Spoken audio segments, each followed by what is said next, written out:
Good evening. I'm Martha Raddatz from ABC News. And I'm Anderson Cooper from CNN. We want to welcome you to Washington University in St. Louis. We hope to get to as many questions as we can, so we've asked the audience here not to slow things down with any applause, except for now.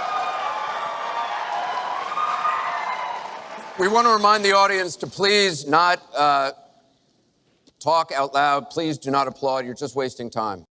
Question over here from James Carter. Mr. Carter? My question is, do you believe you can be a devoted president to all the people in the United States? That question begins for Mr. Trump. One thing, and before we start on that, my father gave me a very small loan in 1975, and I built it into a company that's worth many, many billions of dollars with some of the greatest assets in the world. And I say that only because that's the kind of thinking that our country needs. First of all, Donald Trump is a small business. And I know Donald Trump doesn't like to think of himself as small anything, but the Obama administration, from the time they've come in, is over 230 years worth of debt, and he's topped it. He's doubled it in a course of almost 8 years, 7.5 years to be semi-exact. So I will tell you this. When I walked in the Oval Office, I had more than $1 trillion deficit greeting me. And we know where it came from. Thank you very much, both of you. You look at what China is doing to our country in terms of making our product. They're devaluing their currency. Nothing wrong with that. That's what they do. We have to renegotiate our trade deals, and we have to stop these countries from stealing our companies and our jobs. But we all know that we've still got a lot of work to do. And so the question here tonight is not where we've been, but all where talk, we're going. no action, sounds good, doesn't work, never going to happen. Our country is suffering. With a question for both candidates. You've mentioned working with Muslim nations. Very quickly. How will you help people like me I want to deal with move the on. consequences Mr. Trump, of in being... December, you said this. Donald J. Trump is calling for a total and complete shutdown of Muslims entering the United States until our country's representatives can figure out what the hell is going on. We have no choice. We have no choice. Excuse me. We have gangs roaming the street, and in many cases, they're illegally here, illegal immigrants, and they have guns, and they shoot people.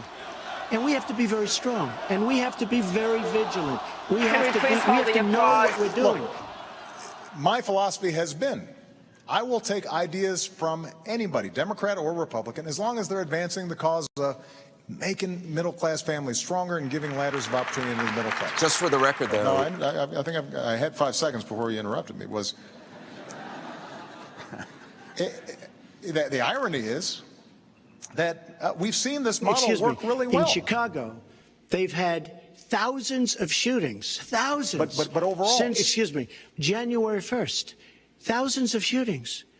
And I'm saying, where is this? Is this a war-torn country? What are we doing? In fact, almost 4,000 have been killed since Barack Obama became president. First of all, 4 years ago, we were going through a major crisis. And yet, my faith and confidence in the American future is undiminished. And the reason is because of its people. We're on turn, actually, the topic of taxes. We have a question from Spencer Moss. Spencer? My question is, what specific tax provisions will you change to ensure the wealthiest Americans pay their fair share in taxes? Look, why wouldn't we eliminate tax breaks for corporate jets? My attitude is if you got a corporate jet, you can probably afford to pay full You freight. are going to drive business out. Your regulations are a disaster, and you're going to increase regulations all over the place. And by the way, my tax cut is the biggest since Ronald Reagan. I'm very proud of it. Does anybody out there think that the big problem we had is that there was too much oversight and regulation of Wall Street? I'm going to cut taxes, big league, and you're going to raise taxes, big league. End of story. Bill Clinton tried the approach that I'm talking about. We created 23 million new jobs. We went from deficit to surplus, and businesses did very well. That this country had somebody running it that has an idea about money. When we have $20 trillion in debt, and our country's a mess. You know, it's one thing to have 20 Very trillion quickly. in debt, and our roads are good, and our bridges are good, and everything's in great shape. Our airports are like from a third world country. Mr. Trump, in the days after the first debate, you sent out a series of tweets from 3 a.m. to 5 a.m., including one that told people to check out a sex Look, tape. it's all words. It's all sound bites. I built an unbelievable No, company. answer the question. Excuse me. Some of it said in entertainment. Well, I some think of this it is said a great example of reckless behavior across the board. the day Obama goes off and he leaves and he goes out to the golf course for the rest of his life to play golf. Good luck. We wish you a lot of luck. This concludes the town hall meeting. Our thanks to the candidates, the commission, Washington University, and to everybody who watched. Good night, everyone.